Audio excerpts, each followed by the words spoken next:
Welcome to a new series of videos we're doing called the Lexus ES300 Redo. We'll be doing over 30 different tasks to revitalize this car to make it last and run almost like new. This is the first stage in this series, and we'll be doing tasks 1 through 4 on the list. We found this car through a friend of a friend, and he said the car had been sitting at his house for 2 years with a slipped off or broken timing belt. He said he was willing to sell the car with all its problems for $700. So we thought this would be a good project. We're doing this first stage of work at the seller's house to get the car running and bring back to our location. So enjoy and please give us your feedback.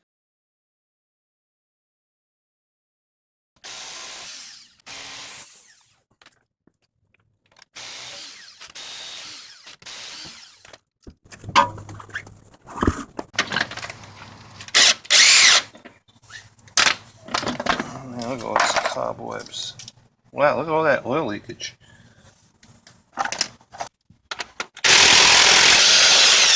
Not an issue. Now what I'm going to do is just remove the tension on the power steering pump over here, and then I'll go top side and remove the accessory belt.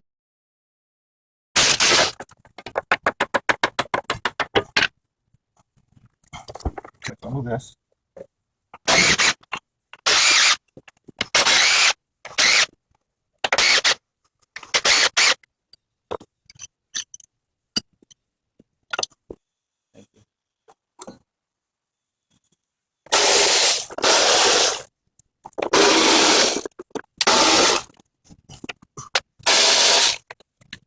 I'm going to move this out of the way.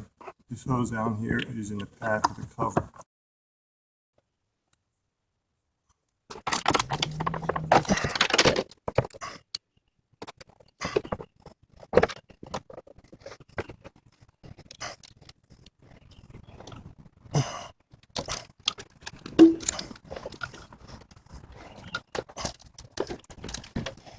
See, now that's out of the way, I can get my hand in here easier.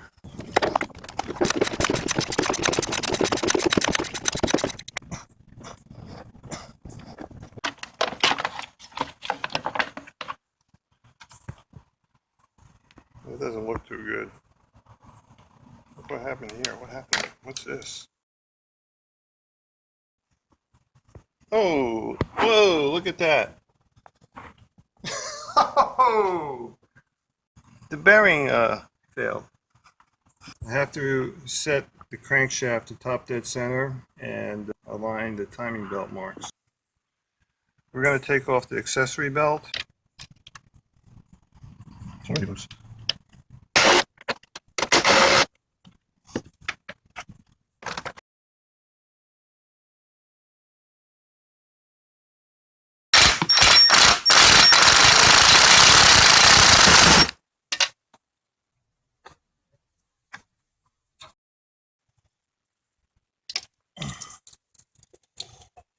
Okay, now we take the belts off.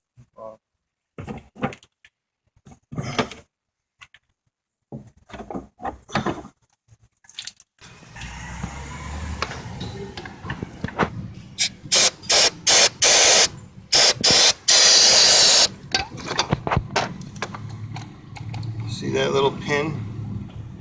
That little dimple sticking out? I gotta rotate the engine till it matches the notch on from the crankshaft. Okay, when I rotate this, you're gonna have to see once where it's lined up.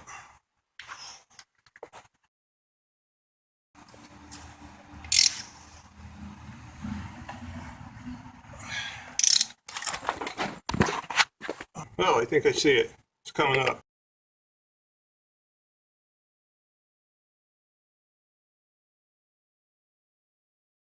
Okay.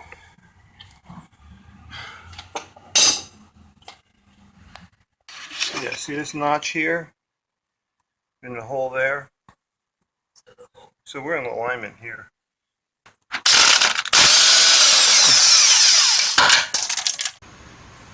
There's one. Where's my other one? Oh, right here.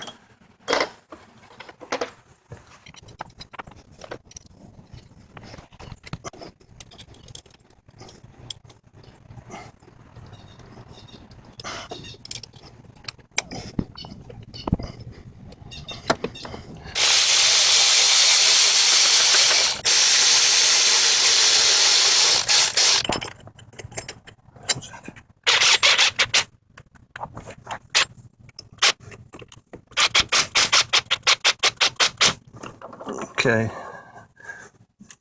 we got it off. We got it enough off, so it should just come right out.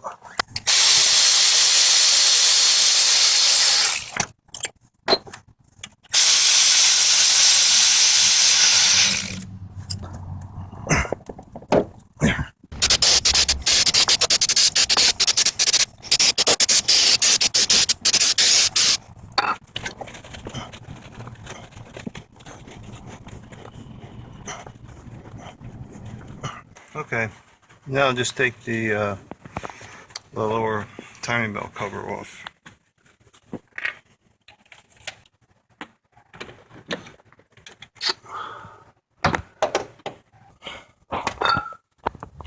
You seen anything this bad? Look at this.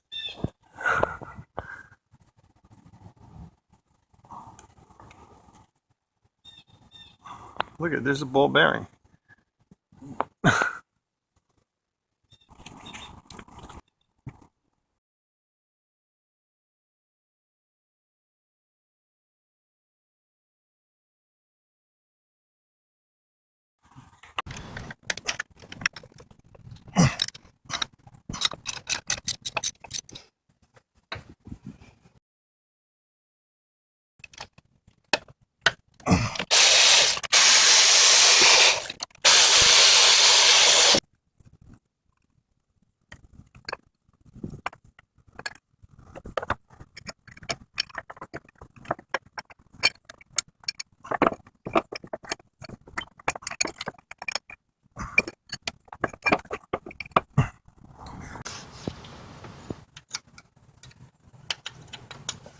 Okay, I took this off.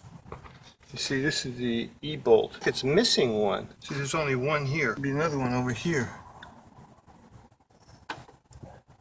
It's missing one. Moving the timing belt tensioner, and that will provide slack to the belt, and I'll be able to get the belt off.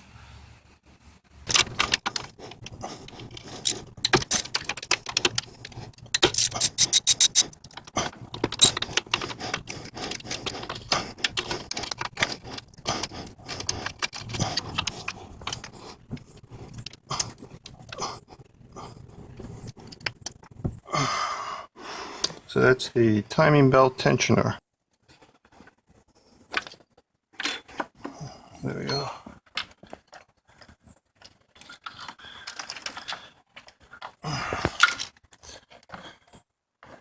Beautiful. Look at that. Isn't that beautiful? Wonderful. A thing of beauty. Look at that. You see all this oil leak? It's got to be coming from these camshaft seals. Ooh, look at that. See, so this is lined up here, but on the back side, the camshaft is off right here. That notch right there should line up with that groove over on the camshaft down here. So because of the belt slippage,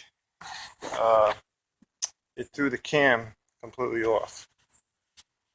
So let's see what the idler pulley looks like. It completely disintegrated.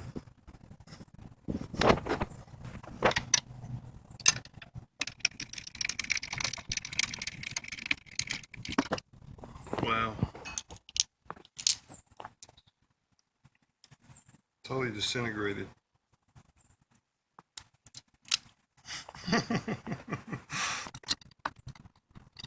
Okay. Bring it down just a hair. So we're using a strap wrench to hold the cam sprocket in place while we remove the center cam bolt. This requires a lot of torque.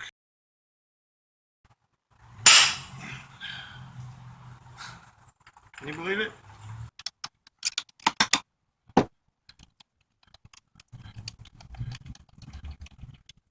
I used a hydraulic jack handle as a cheater bar so I could generate enough torque to remove the camshaft sprocket, which is on pretty tight.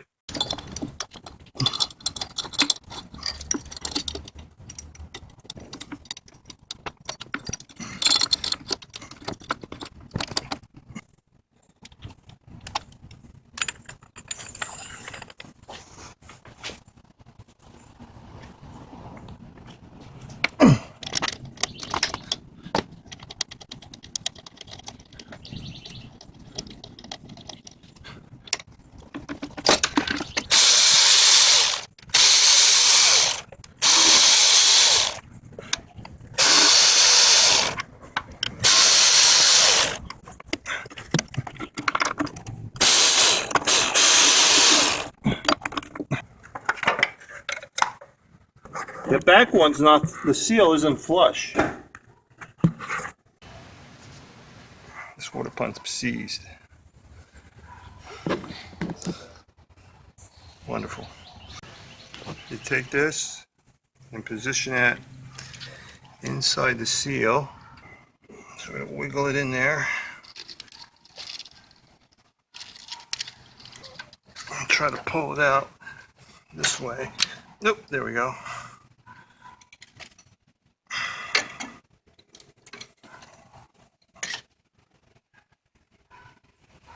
This one looks like it's dry rotted.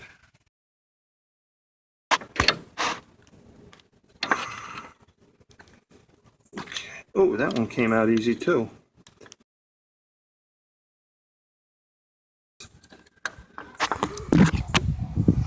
Look at that, see that crack?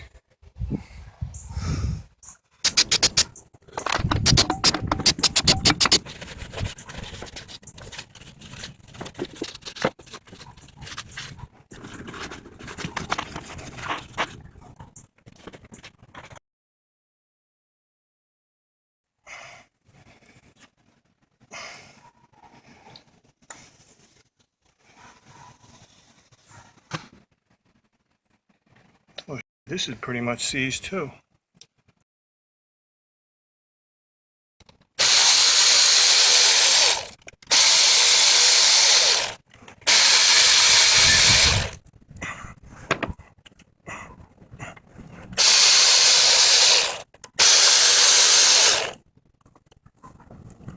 Can't get to this nut on this water pump unless I remove the tensioner pulley.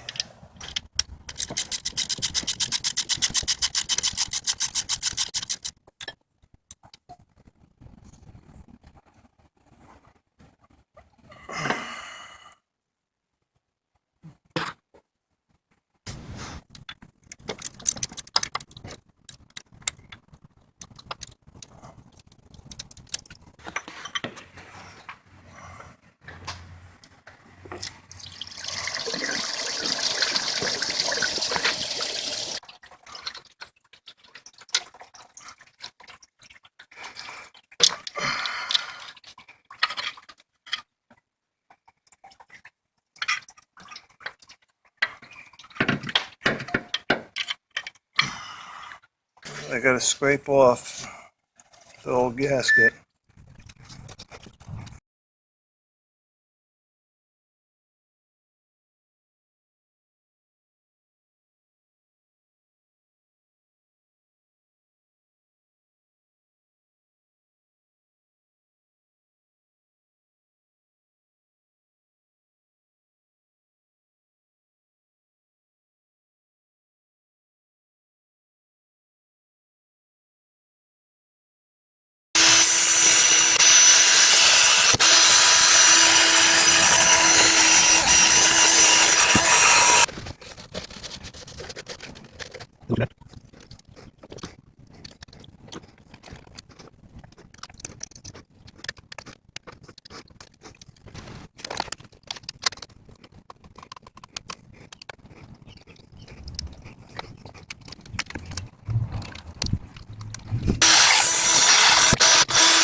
Okay, almost got it.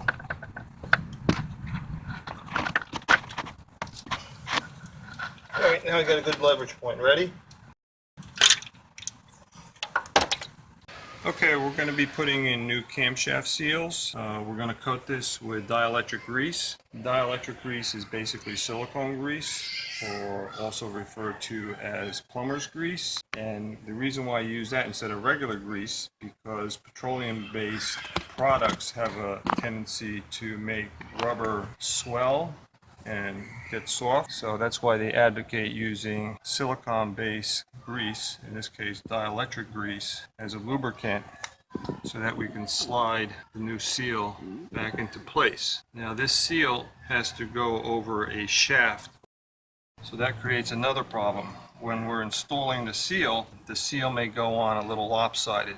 So while we're pressing the seal in, one side will pop out, while the other side pops in. So to overcome this problem that I had in the past, I purchased this Toyota seal installation tool, which looks like a cup, and it goes over the seal like so. And when you tighten up this nut, we'll apply uniform pressure on the seal, so the seal has no problem getting pressed into the engine. Now you could use a socket and punch it in with mild blows with a hammer, but if you're in a tough angle position and you don't have any room for a hammer, you're better off using this tool.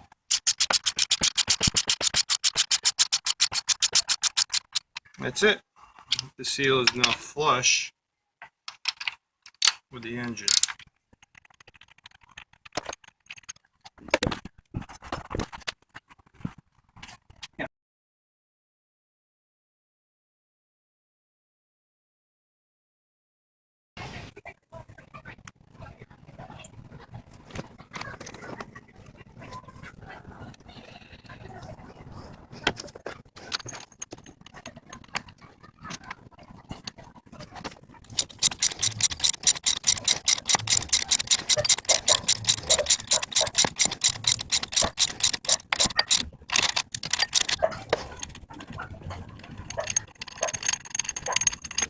There, flush.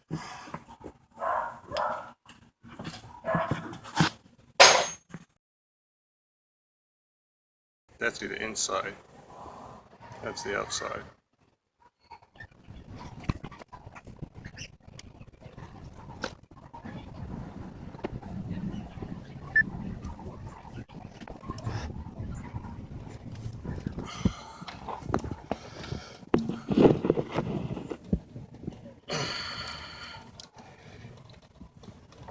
This one I could push in with my fingers, fortunately. Just slightly cockeyed on the bottom. No, it's still got a lip up here. It's flush down here.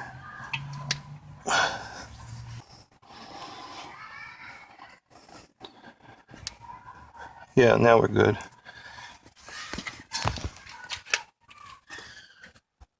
When I had originally moved the water pump, this water pump stud was missing from the base down here. So I had to go to the junkyard and pick another one up. But because this stud had been missing, because this hole was open, it caused a continuous water pump leak. So what I'm going to do is I'm going to remove this stud, install this stud instead. The rationale being that it's easier to install the side motor mount bracket, which I'll show later.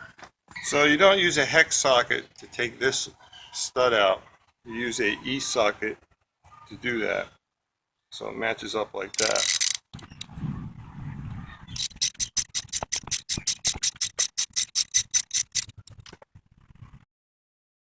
Now we're replacing the water pump with a Ishin water pump. Ishin is the OEM factory parts provider for Toyota, and this water pump comes with a stainless steel gasket with the rubber seal, so I don't need to use any RTV sealant. On every Toyota that I've worked on with these stainless steel gaskets, they do not leak. And the beauty of it is these come off with no problem and leave virtually no residue, versus a paper element gasket where you may have to spend a lot of time scraping all the paper residue off the engine block. Small bolts such as 10mm, you always apply the final torque manually with a 1/4 inch socket wrench. You do this so you don't run the risk of shearing the bolts off.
On first because the cover covers over the pump right here at this edge. If you're not replacing the seals, you could just loosen up the cover slightly if you over here, and that'll give you enough room for the metal to bend a little bit while you pull the water pump out.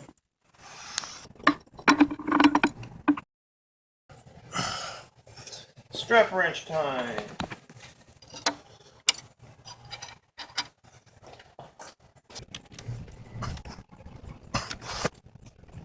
No, pretty tight.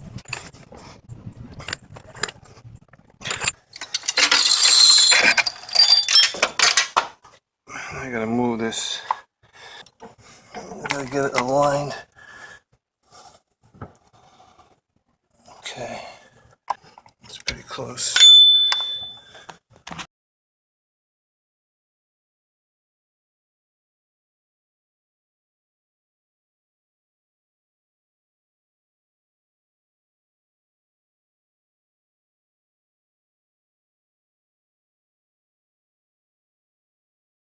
We'll align everything up when we're putting on the belt.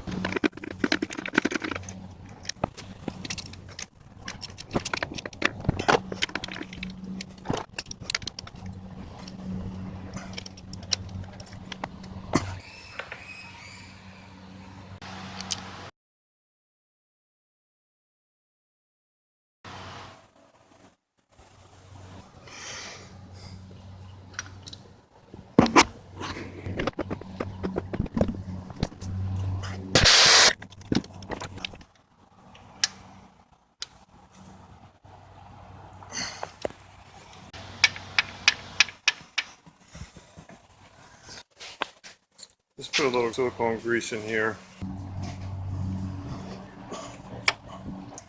That's your center point. The dot is to the left of it.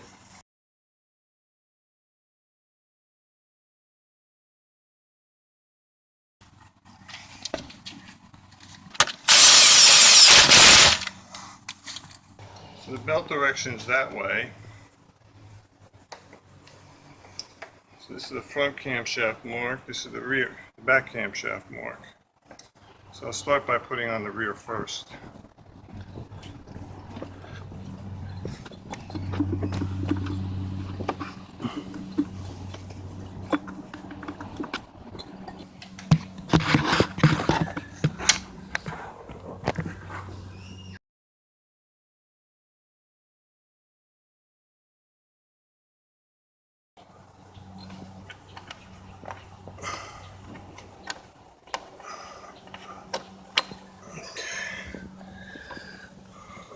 Now I'm going to run the belt around here.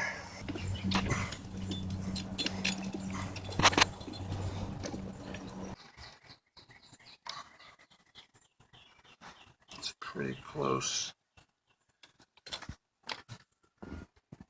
See, that mark lines up with that.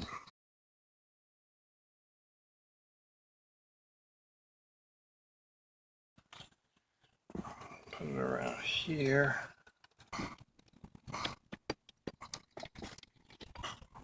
So I'm going to move this camshaft slightly forward, remove the slack here, and give more slack over here so I can mount the belt on the bottom.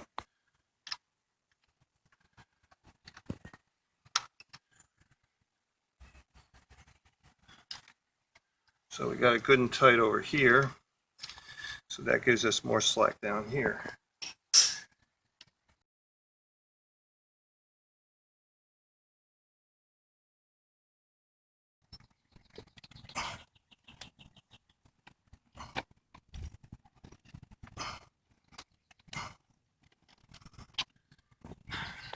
If we're lucky, I think we got everything lined up.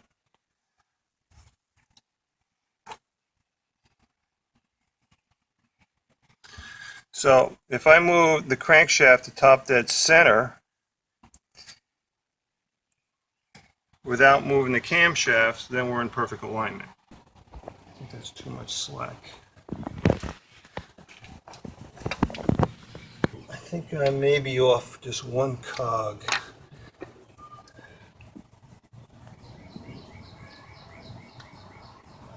Let's top dead center.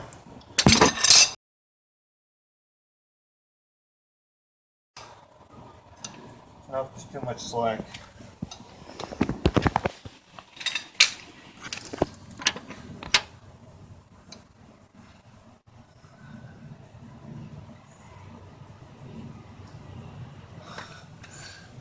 Let's do it again.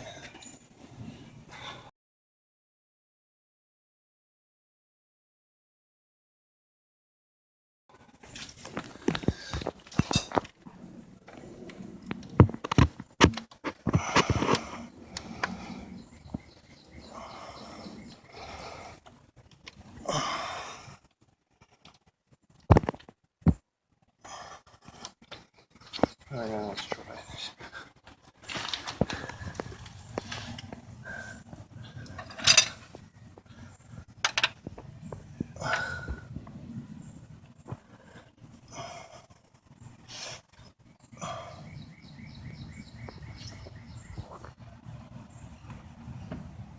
Okay.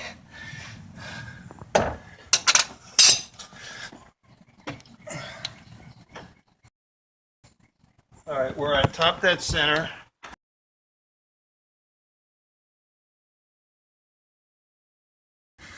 All right, we have no slack on the belt on the right side. We're at top dead center at the crankshaft. We've got the alignment marks on the right and on the back camshaft. So I think we're in perfect alignment now.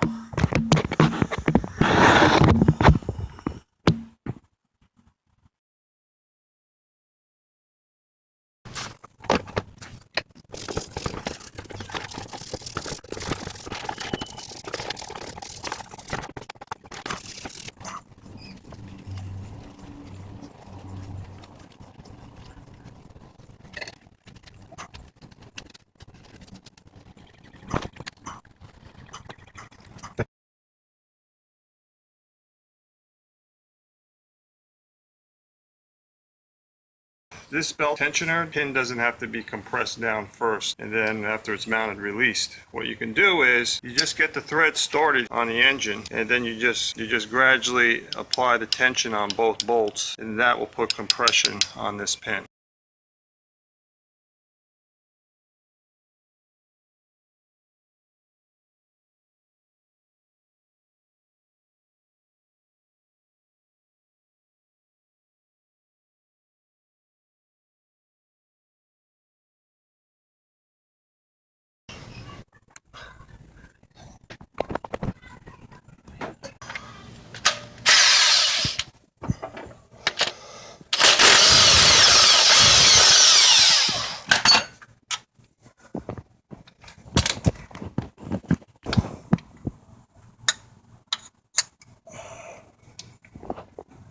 So we're going to drain out any residual coolant in the radiator because we'll be putting in new coolant and try to get as much new coolant in the system as possible.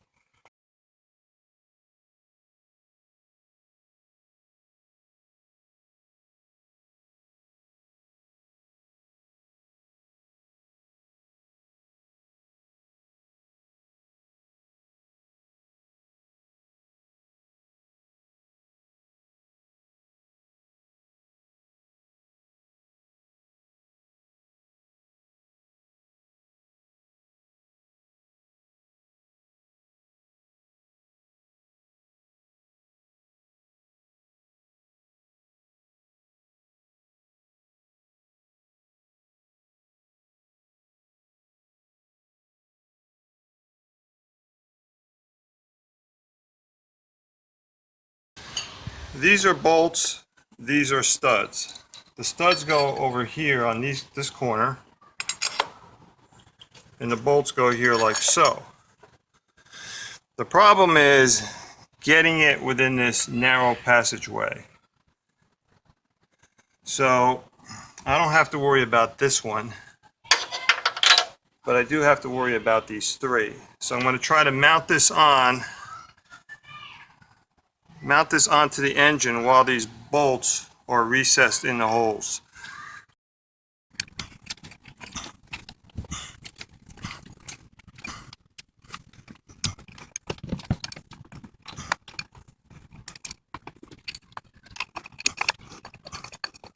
Okay, these two guys are on.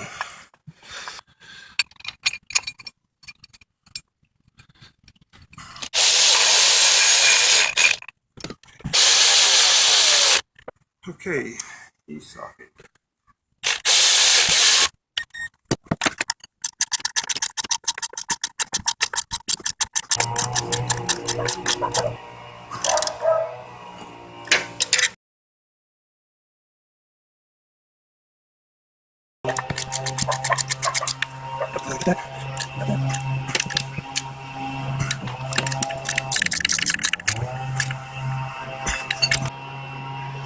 Now this is supposed to go over like so. This was missing when I was started the job, so I had to go to the junkyard and get one of these. But that means I have to loosen up this alternator pivot bolt.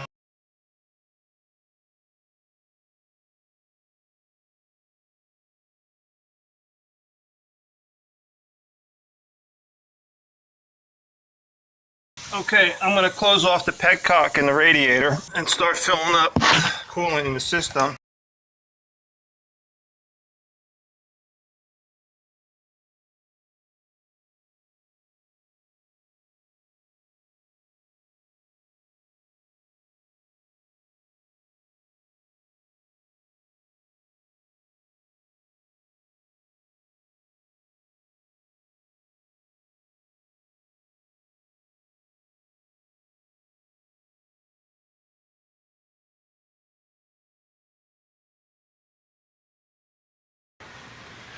This is the replacement upper timing belt cover I got from the junkyard. The other one was damaged.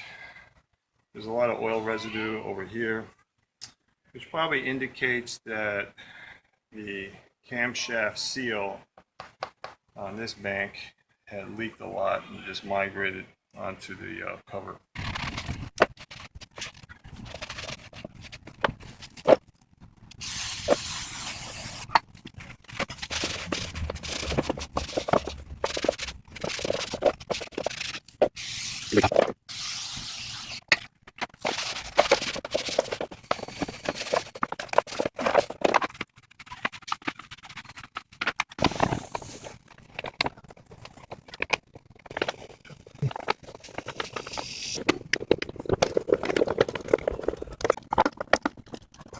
Five.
I think that should be good.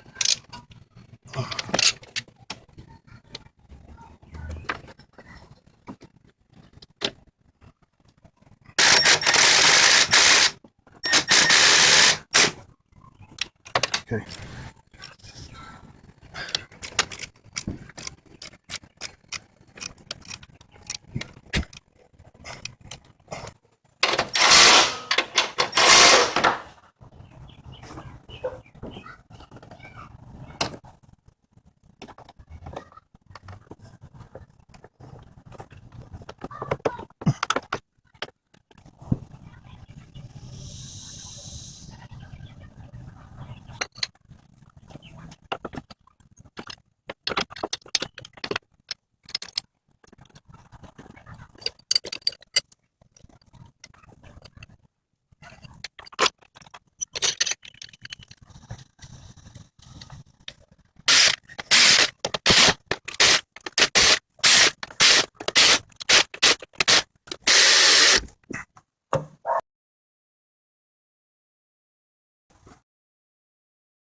So we're done.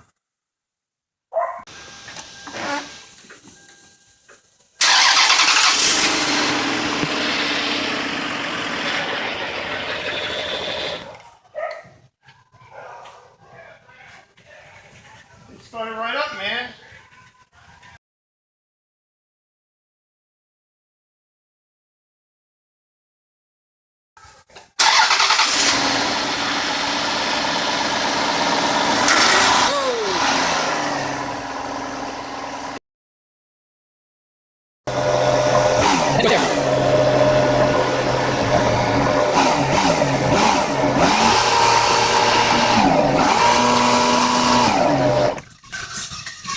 This thing's alternator shot.